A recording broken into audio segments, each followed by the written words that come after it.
golden age of European ocean exploration, also known as the Age of Discovery, transformed international trade and commerce and laid the seeds for the world we live in today. The 15th and 16th centuries in particular saw Portugal and Spain, then Britain, France and Holland discover new trade routes and establish colonies throughout Africa, South Asia and the Americas. This was the period that produced some of the most famous explorers ever known: Columbus, Gama, Magellan. Of course, all of this is common knowledge. But how did they do it? How did they stay on course and decide on the best routes?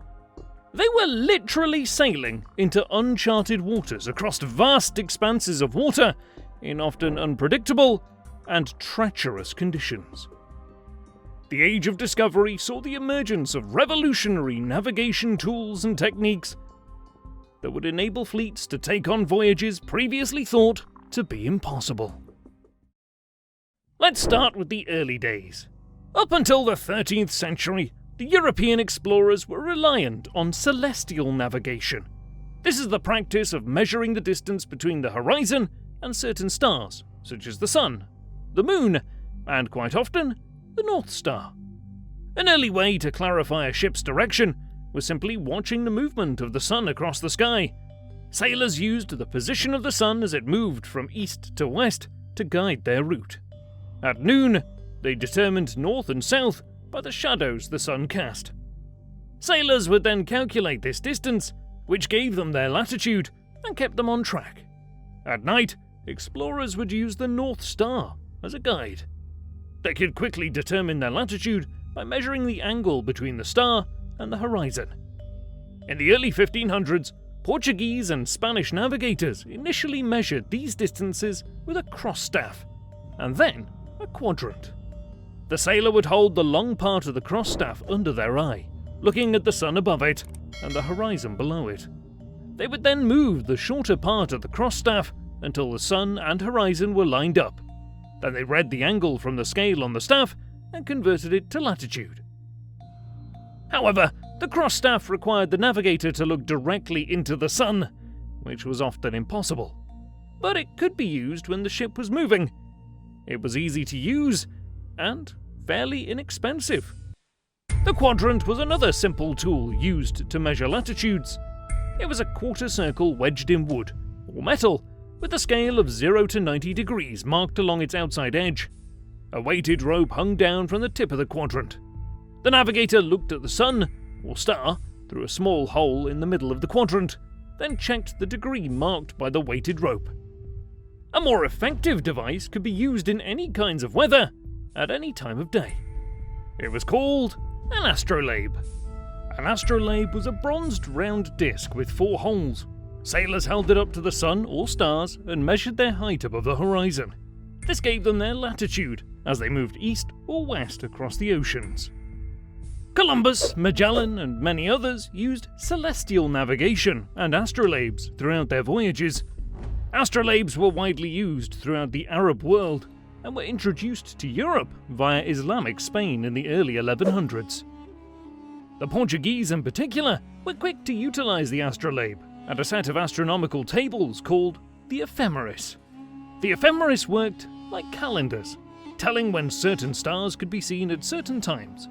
These tables revolutionized navigation for explorers, as sailors were able to easily work out their latitude.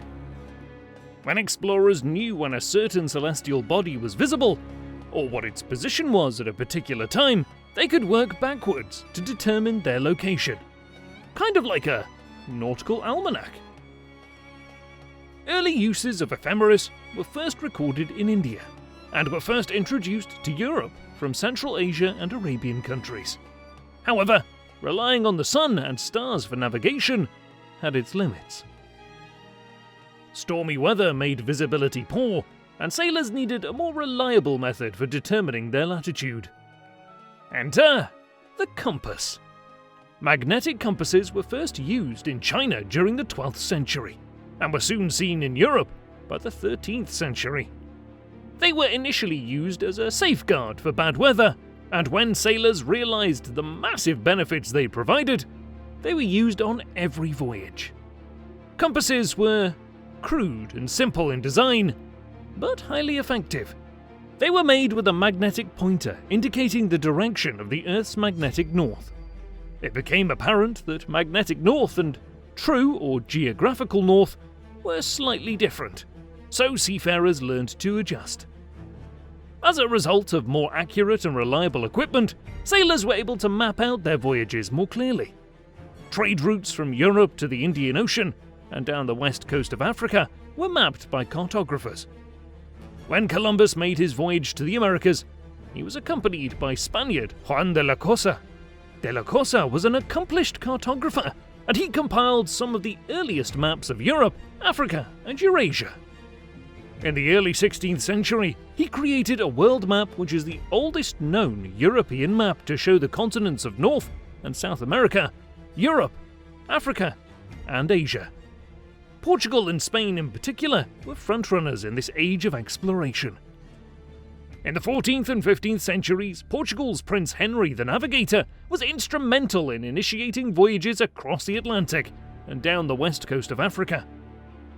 He was determined to find trade routes to Asia and the Americas, as well as African gold sources.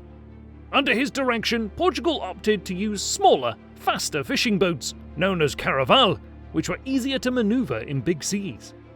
Portugal was credited with another pivotal innovation: measuring ship speeds. At around the end of the 15th century or the beginning of the 16th century, Bartolomeu Crescencio designed the first known chip log. He used a piece of wood or chip and attached a rope to it. Knots were tied at regular intervals along the rope.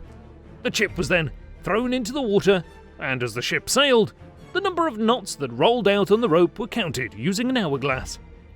This number was used to calculate the ship's speed, a system still used on the water today. To stay on course and keep track of their progress, sailors used a traverse board. These were commonplace by the early 16th century and were an essential item which allowed explorers to record their movements. Traverse boards basically worked like a computer. A board had a compass rose at the top.